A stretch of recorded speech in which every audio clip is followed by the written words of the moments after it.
하나님의 말씀은 출애굽기 20장 1절부터 17절 말씀입니다. 말씀을 우리 함께 읽겠습니다.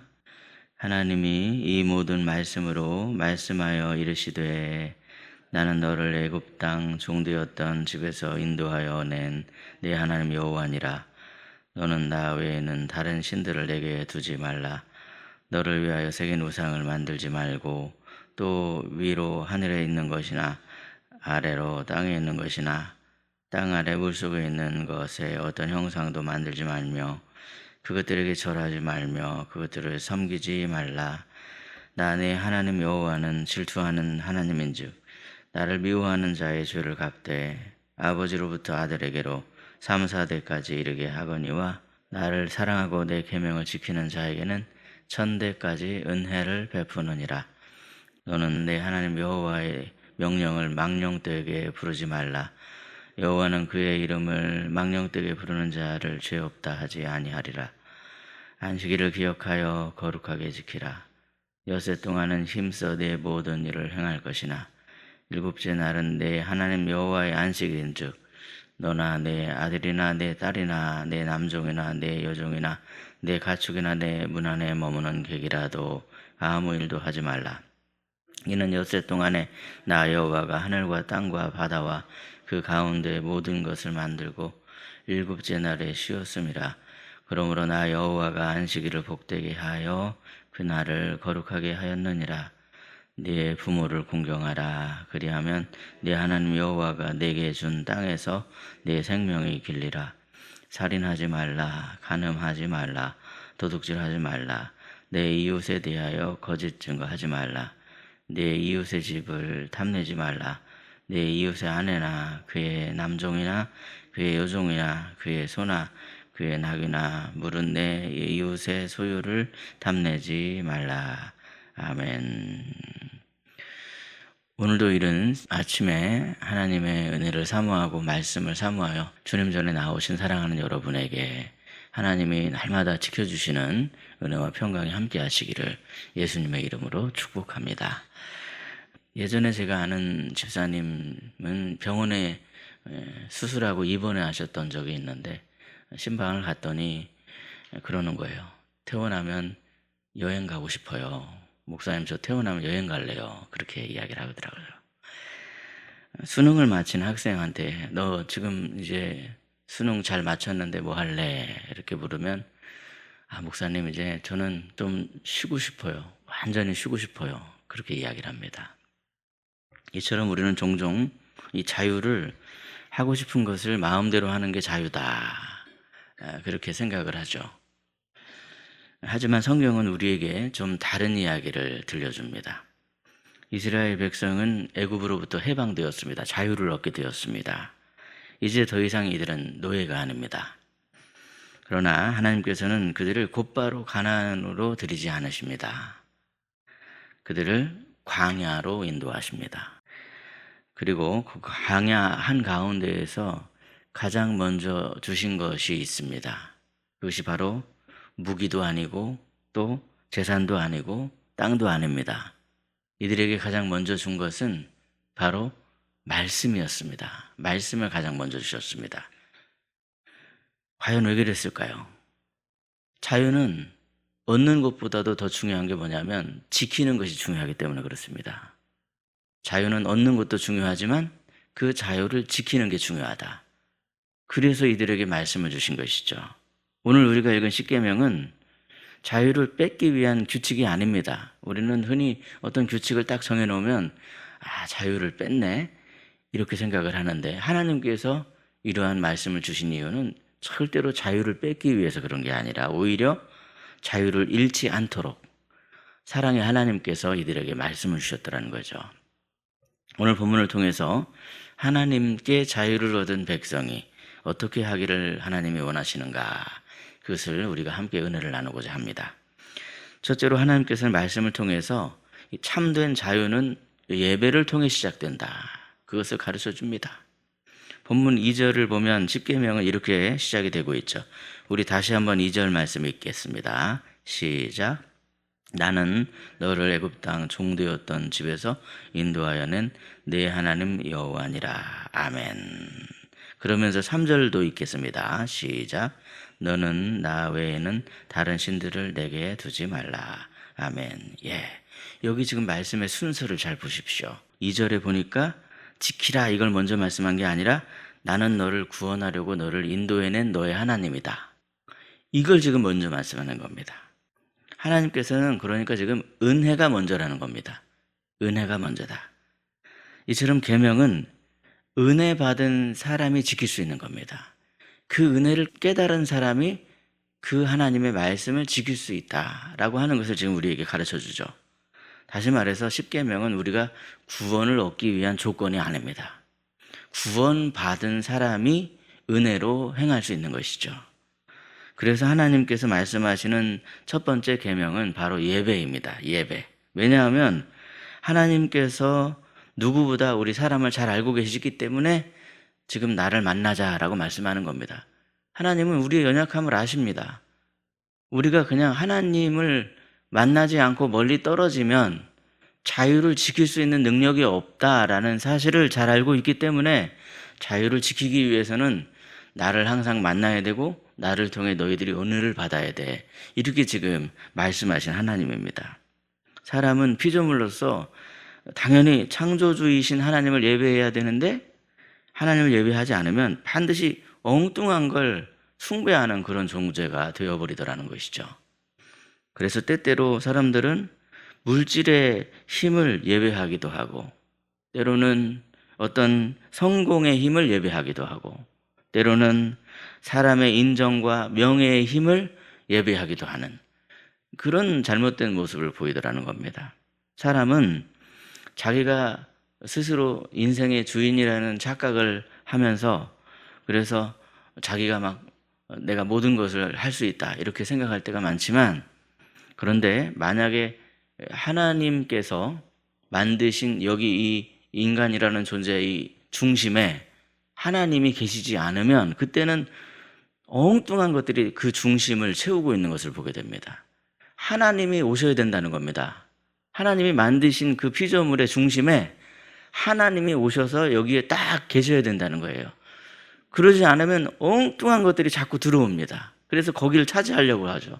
그럼 인간은 자꾸만 그것이 더 좋은 것인 줄 알고 그것을 바라보고 그것에 기울어지고 하면서 복이 되면서 살아가야 되는데 복이 되지 못하고 살아가는 그런 모습을 볼 수 있죠. 그러나 여러분 어떻습니까? 예배가 회복이 되고 그래서 이 하나님이 만드신 피조물, 사람, 여기 마음 한가운데 하나님이 딱 와서 계시면 그 어떤 것도 그걸 침범하지 못합니다. 그 중심에 딱 하나님이 계시면 어떤 것도 그 존재를 건드릴 수가 없습니다. 따라서 여러분 가장 복된 인생의 원리는 바로 예배입니다. 예배가 회복이 되어야 됩니다. 하나님이 그 중심에 딱 계셔야 됩니다. 예배를 통해서 날마다 하나님과 동행하시고 좌로나 우로나 치우침이 없는 복된 삶을 살아가시는 저와 여러분이 되시기를 예수님의 이름으로 축복합니다. 둘째로 하나님께서는 말씀을 통해서 자유가 사랑으로 완성되는 것이다. 너희들이 지켜야 될 그 자유는 사랑으로 완성된다 하는 것을 가르쳐주고 있습니다. 여기 지금 십계명의 말씀을 가만히 보십시오. 가만히 보면 첫 번째부터 네 번째 계명까지는 바로 이 하나님과의 관계에 대한 말씀입니다. 하나님을 사랑하라는 것이고 그리고 다섯 번째부터 열 번째 계명까지는 바로 사람에 대한 계명을 말씀하고 있죠. 이웃을 사랑하라 이런 말씀입니다. 그래서 예수님께서 십계명을 그렇게 정리해 주셨습니다. 먼저는 하나님을 사랑하는 것이다. 마음과 뜻과 정성을 다해 주 너의 여호와 하나님을 사랑하라 하는 것이고 그 다음으로는 내 이웃을 내 몸과 같이 사랑하라 하는 것이다. 그렇게 정리를 해주셨습니다. 이처럼 결국 십계명의 중심은 뭐냐면 바로 사랑입니다. 사랑. 그래서 사랑 없는 계명이 어떻게 되는가? 율법주의에 빠져버리고 형식주의에 빠져버리는 것을 보게 되죠. 사랑이 없으면 이 계명이라고 하는 것이 그렇습니다, 여러분. 그냥 계명이 또 이것이 이 마음 한가운데 딱 자리 잡게 됩니다. 하나님 들어오시지 못하게. 그렇게 되는 것이 인간의 모습이라는 거죠. 얼마나 연약한지 모릅니다. 예수님 당시 바리새인들도 보십시오. 율법주의, 형식주의에 빠져가지고 예수님이 하나님인데도 예수님을 그리스도로 받아들이지 못합니다. 오히려 배척하고 예수님을 십자가에 못 박지 않았습니까? 그래서 여러분, 사랑 없는 계명은 반드시 율법주의, 형식주의에 빠질 수밖에 없다. 사랑이 그 중에 제일이다 하는 것을 알 수 있죠. 그래서 여러분, 사랑을 품은 순종은 반드시 이것이 아름다운 축복의 열매들로 주렁주렁 맺어지는 것을 보게 됩니다. 부모를 공경하라는 말씀도 그렇고요. 살인하지 말라, 간음하지 말라, 도둑질하지 말라, 거짓 증거하지 말라, 탐내지 말라. 결국 이게 다 뭐냐면 이웃을 사랑하라는 말씀 아니겠습니까? 그래서 하나님을 사랑하는 사람은 반드시 하나님의 형상대로 지음받은 사람도 사랑하는 것이다. 이렇게 가르쳐 주시는 겁니다. 함부로 대할 수가 없습니다, 여러분. 함부로 대하면 안 된다. 왜냐하면 나도 하나님이 하나님의 형상대로 만드셨고 내 이웃들도 다 하나님의 형상대로 지음받았다. 이 깨달음이 있으면 우리가 함부로 할 수가 없더라는 것이죠. 특히 광야와 같은 인생을 살아가는 우리들을 생각해 보십시오, 여러분. 주님 말씀대로 우리가 서로 사랑하며 함께 이 길을 걸어가야 한다는 사실을 기억하십시오. 신앙생활이라는 것이 절대로 혼자 할 수 있는 게 아닙니다. 그래서 지금 이스라엘 백성들 광야길을 걸어가는 것을 먼저 배우게 하시고 거기서 이 계명을 주시면서 너희도 서로 사랑해야 된다. 서로를 위해서 서로 잡아주고 끌어주고 함께 이 길을 걸어가야 된다. 그래야 끝까지 신앙생활 잘할 수 있다. 이것을 가르쳐주는 것처럼 오늘날 우리도 마찬가지입니다, 여러분. 왜 이렇게 교회 공동체를 하나님께서 허락하신 것입니까? 그것은 다른 이유가 아니라 광야와 같은 인생을 걸어가는 우리가 신앙생활을 할 때 실족함이 없게 하기 위해서. 실족할 수도 있죠. 연약해서 부족해서 넘어질 수도 있습니다. 그런데 그런 연약한 우리에게 하나님의 형상받은 이 믿음의 형제 자매들을 붙여주신 이유, 이것은 우리가 함께 이 길을 걸어가고 함께 중보하고 함께 기도하며 함께 믿음의 길을 걷게 하기 위해서 그랬습니다. 그러므로 여러분, 우리에게 주신 가장 귀한 축복 중에 하나, 가장 귀한 존귀한 능력 중에 하나는 바로 하나님을 사랑하는 그 마음으로 사랑하는 사랑의 능력이죠. 2026년 우리 교회 표가 여기 앞에 붙어 있지만 여기 말씀이 써 있는 것처럼 여러분, 우리가 사랑함은 그가 먼저 우리를 사랑함이라 그랬습니다. 어떻게 우리가 사랑합니까? 우리는 부족하고 연약합니다. 사랑할 수가 없죠. 그런데 주님이 먼저 우리를 사랑하셨기 때문에 그 주님의 능력으로, 예수님의 생명을 받은 우리가 예수 생명의 능력으로 사랑도 행할 수 있다. 그렇게 우리는 겸손하게 고백할 수밖에 없습니다. 우리가 하나님께 받은 사랑이 그 흘러 넘칠 때 비로소 가정이 살아나게 되고 교회가 살아나게 되고 이 복음을 통하여서 세상이 우리 주님이 계시구나 하는 것도 알게 됩니다. 그 사실을 우리가 꼭 기억하며 오늘도 주님께 엎드려 능력을 구하시되 가장 먼저 구해야 될 능력은 사랑의 능력입니다. 사랑의 능력을 구하며 그 능력으로 우리 주님께 영광을 돌리시는 그러한 삶을 살아가는 저와 여러분이 되시기를 예수님의 이름으로 축복합니다. 실제로 하나님께서 우리에게 허락하신 자유가 거룩한 삶을 통해서 지켜질 수 있다는 원리를 가르쳐 주십니다. 10계명의 중심에 뭐가 있습니까, 여러분? 네 번째 계명인데 바로 안식일을 기억하여 지키라는 겁니다. 안식일을 기억하여 지키라. 주님은 안식일을 기억하여 거룩하게 지키라고 말씀하셨습니다. 사실 이스라엘 백성들은요, 애굽에서 있을 때는 매일 날마다 벽돌을 구우면서 쉬지를 못했습니다. 노예는 쉼이 없죠. 노예가 무슨 쉼이 있습니까? 너는 가서 빨리 오늘 구울 벽돌이나 구워라. 그렇게 일을 계속 시킵니다. 그러나 하나님께서 말씀하시는 겁니다. 이제는 쉬어라.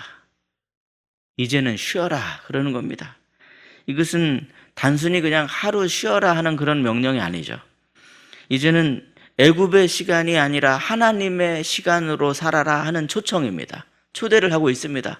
너희는 이제부터 하나님의 백성이기 때문에 애굽 백성이 아니다, 노예가 아니다, 하나님의 시간을 살아가야 되는 사람들이다. 그렇게 말씀합니다. 노예들의 존재의 가치는 일하는 데 있죠. 그러나 하나님께서 택하신 백성에게 우리의 존재 자체가 가치 있고 소중하다. 여러분, 하나님은 우리 존재 자체가 가치 있다는 거예요. 그것을 먼저 회복하라는 겁니다. 존귀한 하나님의 백성, 존귀한 하나님의 자녀임을 먼저 회복하라. 이것을 말씀하는데 그게 회복의 비결이 뭐냐? 바로 쉼에 있다는 겁니다. 하나님께로 와서 쉬라는 거예요. 멈추라는 겁니다. 그래서 아무나 안식일을 누릴 수 있는 게 아니에요. 안식은 하나님이 하나님 되심을 인정하는 믿음의 행위입니다. 믿음이 없이는 쉴 수가 없죠. 안식은 내가 내 힘으로 세상을 붙들고 있는 게 아니고 하나님이 지금 붙들고 계심을 제가 믿습니다. 그 고백입니다. 그래서 안식은 세상과 구별된 것이요, 그것이 바로 거룩입니다. 세상의 방식과는 전혀 다른 삶의 리듬을 살아가는 것입니다. 하나님 앞에 멈출 줄 아는 사람이 바로 능력의 사람이고 믿음의 사람이라는 겁니다. 그러므로 오늘날에도 거룩은 그냥 특별한 사람들만 하는 게 아닙니다. 매일 우리가 말씀 앞에 멈춰 서는 것이 바로 구별된 삶이고, 내가 기도하는 겁니다, 여러분. 하나님 앞에 기도하는 거예요. 그게 바로 거룩입니다. 무엇보다 예배를 우선하는 것, 그것이 바로 하나님 백성, 하나님의 자녀의 모습입니다. 작은 유혹이 오는데 그 시시각각 다가오는 그 유혹을 주님의 이름으로 거절하는 겁니다. 그리고 이 세상 가운데 내가 하나님께서 정직을 기뻐하시는 분이시기 때문에, 거짓을 미워하시는 분이기 때문에 정직한 삶을 내가 살아가는 것, 이러한 삶 하나하나가 바로 하나님께 드려지는 거룩한 삶의 모습이더라는 것이죠. 우리는 알아야 됩니다. 십계명은 하나님께서 우리를 억압하기 위해서 만드신 그러한 계명이 아닙니다. 이미 구원받은 백성이 다시 애굽으로 돌아가지 않도록 보호해 주시는 사랑의 울타리가 바로 이 십계명 말씀입니다. 본문은 나는 너를 애굽에서 인도해낸 하나님이다 라는 그러한 하나님의 말씀으로 시작하고 있죠. 복음은 항상 언제나 여기서부터 시작됩니다. 하나님이 먼저 우리를 찾아오셨습니다. 하나님께서 우리를 먼저 구원하신 겁니다. 예수님이 이 땅에 오셔서 우리를 위해서 낮아지셨고 십자가에 달려 피 흘려 죽으셨습니다. 그래서 우리를 죄와 사망에 종살이하던 그런 존재로부터 우리를 구원해 주셔서 이제는 하나님을 영광해내는 그러한 하나님의 자녀가 되게 해주셨습니다. 그러므로 우리가 자유를 얻기 위해서 순종하는 게 아니에요. 우리는 이미 우리에게 자유를 주님이 주셨습니다. 그 자유를 누리는 자녀로서 하나님을 예배하는 겁니다. 하나님께서는 그러한 우리의 구별된 예배를 기뻐 받으시고 오늘도 그러한 자녀들이 세상 가운데 존귀한 하나님의 자녀로 살아갈 수 있도록 복을 주시는 하나님이시라고 말씀합니다. 나를 사랑하고 내 계명을 지키는 자에게는 천대까지 은혜를 베푸시느니라 그랬습니다, 여러분. 그 사실을 오늘도 기억하며, 오늘도 주님은 하나님 앞에 멈춰서서 엎드린 하나님의 자녀들을 너무나도 사랑하시고 아끼시고 오늘도 함께 하시며 손 붙잡아 주시는 은혜의 하나님이시다. 그 사실을 기억하고 날마다 하나님 앞에 거룩함으로 멈춰서서 하나님을 우선하고 하나님을 바라보시는 저와 여러분이 되시기를 예수님의 이름으로 축복합니다. 기도하겠습니다. 십자가로 우리를 자유케 하시는 하나님 아버지, 오늘도 우리에게 사랑의 말씀을 들려주셔서 이 십계명 말씀이 억압이 아닌 자유의 말씀임을 깨달을 수 있게 하여 주시니 참 감사합니다. 우리가 엉뚱한 걸 숭배하는 그러한 어리석은 자들이 아니라 하나님만 예배하는 거룩한 하나님 백성 되도록 하여 주심도 참으로 감사합니다. 아버지 하나님, 예배를 통하여서 하나님과 늘 항상 동행하게 하셔서 좌로나 우로나 치우침이 없이 든든한 하나님의 자녀 되게 해 주시옵소서. 우리에게 한없는 은혜를 베풀어 주신 하나님, 받은 그 사랑으로 힘을 얻게 하시고 이웃을 사랑할 수 있도록 인도하여 주시옵소서. 세상에서 거할 때 하나님의 자녀로서 구별된 삶을 기쁨으로 살아갈 수 있도록 예수 그리스도 안에서 하나님의 자녀된 정체성이 분명해질 수 있도록 성령 충만하게 하여 주시옵소서. 광야와 같은 세상일지라도 우리가 말씀을 따라 걸어갈 때에 살아있는 하나님의 말씀, 능력의 말씀을 통해 힘과 능력을 얻어서 몸과 마음이 새 것처럼 날마다 회복이 되게 하여 주시길 원합니다. 몸도 마음도 연약합니다. 하지만 새 힘 받아 살아가는 하나님의 자녀가 되게 하여 주시옵소서. 그 안에서 참된 자유를 누리게 하여 주시옵소서. 길이요 진리요 생명이신 우리 주님 손을 놓치지 않으므로 끝까지 약속의 땅으로 인도함을 받는 성도가 되게 하여 주시옵소서. 우리를 날마다 사랑으로 품어주시고 인도하여 주시는 우리 구주 예수 그리스도의 이름으로 기도드리옵나이다. 아멘. 각자 기도하시겠습니다.